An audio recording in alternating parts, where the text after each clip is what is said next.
تو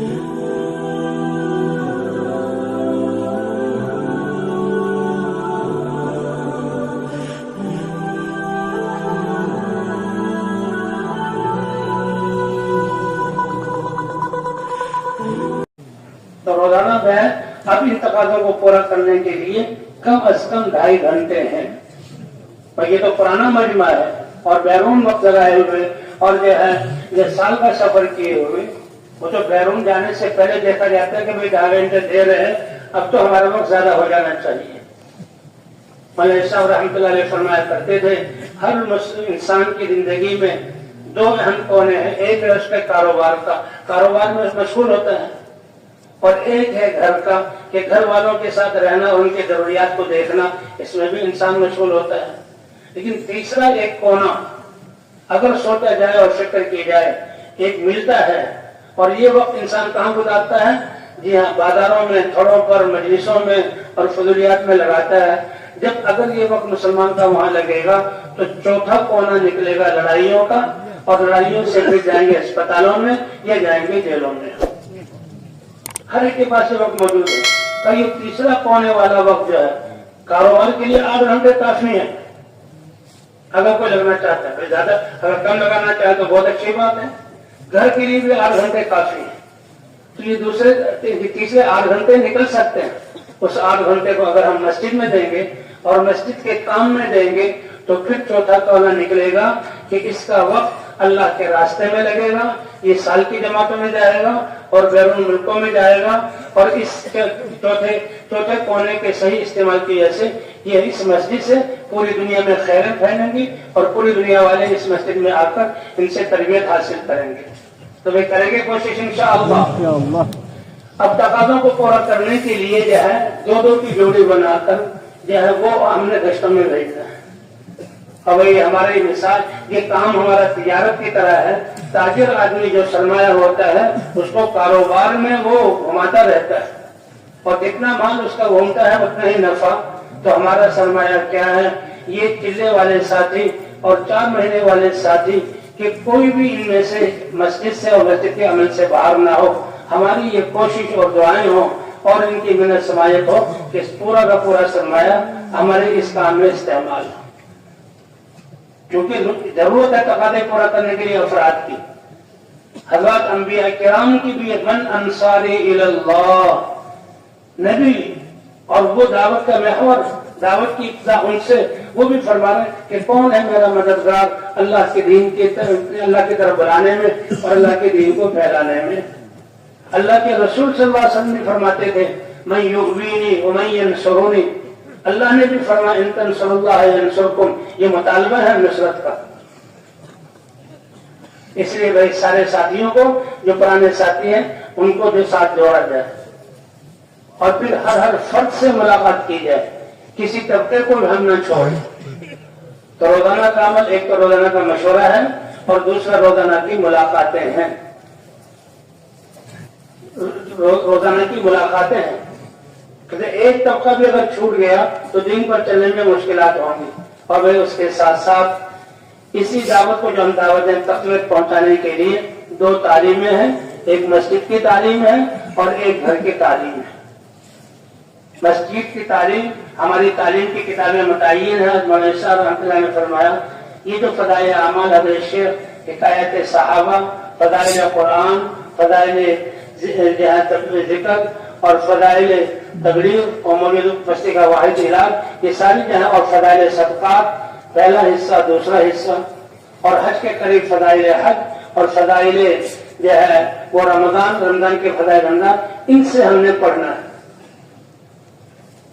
ان سے ہم نے پڑھنا. ابھی عربوں کے لیے جماعتوں میں جائیں تو ریاض الصالحین اور مشکات شریف کے منتخب 8 ابواب اور حیات الصحابہ اور ادب المفرد، ان سے جو ہے وہ تو ہم نے جو تعلیم کر دی.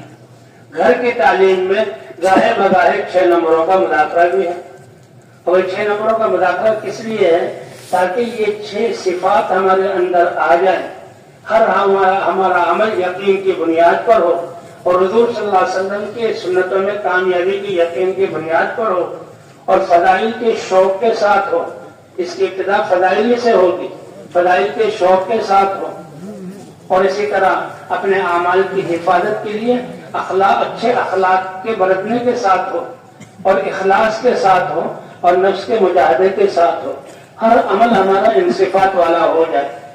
تو 6 نمبروں کو جیسے بیان کیا جائے، اس کے لیے اپنے اندر صفات پیدا کرنے کی کوشش بھی کی جائے اور اس کے لیے دعا بھی کی جائے اور پھر اس کی دعوت بھی دی جائے، اور 6 نمبروں کا گھر میں جو ہے گاہے بگاہے مذاکرہ 6 نمبروں کا، تاکہ گھر کا ہر فرد داعی ہو، اور گھر کی تعلیم کہ یہ تعلیم جو ہم دعوت دے رہے ہیں اسی کو تقویت پہنچانے والی چیز ہے۔ آخرت کا استعداد اور اعمال کا شوق اور اللہ کی ذات پر یقین، یہ سب فضائل کی تعلیم سے آئے گا۔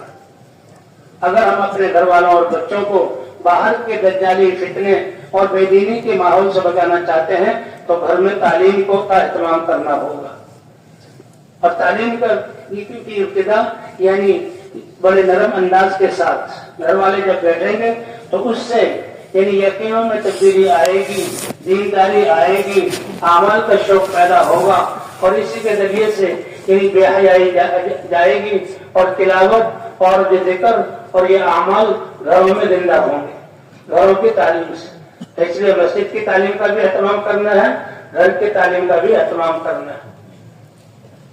جس نماز میں ساتھی دادا اس وقت تعلیم کی جائے، پہلے جیسے جتنی استعداد ہو اس کے مطابق پھر وقت بڑھاتے گئے تعلیم کا۔ تو بھائی روزانہ کی 2 تعلیمیں ہیں، اسی طرح یعنی 5 اعمال پر لانے کے لیے 2 گشت ہیں، ایک مقامی گشت ہے اور ایک بیرونی گشت ہے۔ یہ روزانہ کی ملاقاتیں یہ تو ہم نے 100% مسلمانوں سے اور ہر طبقے کو لے رہے ہیں۔ اب یہ جو ہفتہ بھر محنت ہوئی ہے، اس ہفتہ بھر محنت اس کی جو ہے وہ ہفتہ بھر محنت کی ثمرات کو ملنے کے لیے اور محنت کا فائدہ حاصل کرنے کے لیے ہفتے وار گشت ہے۔ پہلے ایک مقامی گشت ہے اپنی مسجد کے آس پاس اور ایک بیرونی گشت ہے۔ اب جو گشت کا دن ہے اس میں ساتھی اہتمام سے شریک ہوں، اور یہ اعمال مسجد کے نہیں ہے بلکہ ہم میں سے ہر ایک کے عمل ہیں، جیسے پانی پینا اور پاکیزہ ہواؤں میں سانس لینا اور کھانا کھانا، کپڑے پہننا، یہ ہماری مادی اور ظاہری ضرورت ہے۔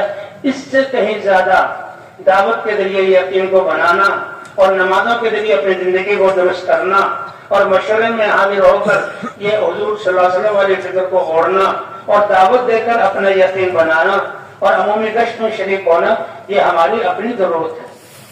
یہ مسجد کے اعمال نہیں کہ مسجد میں اعمال ہو رہے ہیں، بلکہ یہ میرے اپنے اعمال ہیں، میں خود یہ دیکھوں کہ میں ان اعمال میں شریک ہو رہا ہوں کہ نہیں ہو رہا۔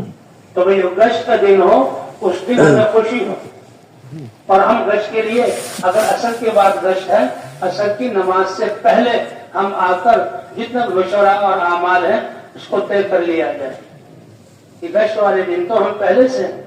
اب تو اللہ کا شکر ہے ماحول بن گیا۔ حج صاحب فرماتے تھے ہمارے زمانے میں جب ہم گشت کرنے نکلتے تھے کون کیا کہے گا اور کس نظر سے دیکھے گا، کہ ہم تو پچھلی راتوں کو اٹھ کر دعائیں کیا کرتے تھے، اے اللہ کل کو ہمارا مومی گشت ہے، تو ہم پر فضل فرما اور آسان فرما۔ تو اتنا تو ہو عصر سے پہلے سارے ساتھی جمع ہو جائیں، اور سارے ساتھی جمع ہو کر یہ سب کا گشت ہے۔ اگر ساتھی زیادہ ہیں تو زیادہ گشت جماعتیں بنا دی جائے اور اعمال کو تقسیم کیا جائے، اور عصر کے بعد ترغیب گشت ہے، اور پھر بیٹھ کر بات کرنا ہے، اور پھر آنے والوں کا استقبال کرنا ہے اور ذکر کرنا ہے، اور اللہ کے گشت کے لیے لوگوں سے ملنے کے لیے جانا ہے۔ یہ ترغیب گشت دے رہا ہے وہ اس وقت 6 نمبر بیان نہیں کیے جائے، بلکہ اس وقت دین کی اہمیت اور دین میں دنیا آخرت کی کامیابی بتلائی جائے، اور اس دین کے لیے انبیاء والی محنت، انبیاء کے قصے سنائے جائیں، اور پھر ذمہ داری کا احساس دلا کر کچھ فضائل بتلا کر وہ جہاں ساتھیوں کو گشت کے لیے تیار کیا جائے، کیونکہ وقت بہت تھوڑا ہوتا ہے۔ تو اس کو ان چیزوں کو سمیٹ لیا جائے اور پھر ایک مضبوط جماعت بنا کر گشت کے لیے روانہ کی جائے۔ اس جماعت میں ایک ذمہ دار ہوگا جو جماعت کو جوڑ کر چلے گا، اس جماعت میں ایک رہبر ہوگا اور ایک متکلم ہوگا۔ ایک یا دو ساتھی استقبال دیکھ لیں، مسجد میں مشغوقین یا لوگ جو انفرادی طور پر آ کر نماز پڑھ رہے ہیں ان سے بات کرنا، اپنے وظائف میں مشغول ہیں، اور آنے والوں کو لینا، اس کے لیے ایک کافی ہے یا دو کافی ہے۔ اور ایک ساتھ جہاں ذکر کے لیے بھی ہو، حضرات انبیاء کرام کی روحانیت تو اتنی اونچی ہوتی تھی کہ وہ دنیا میں فرش پر ہوتے ہوئے دل اللہ سے متعلق ہوتا تھا۔ ہم کمزور لوگ ہیں،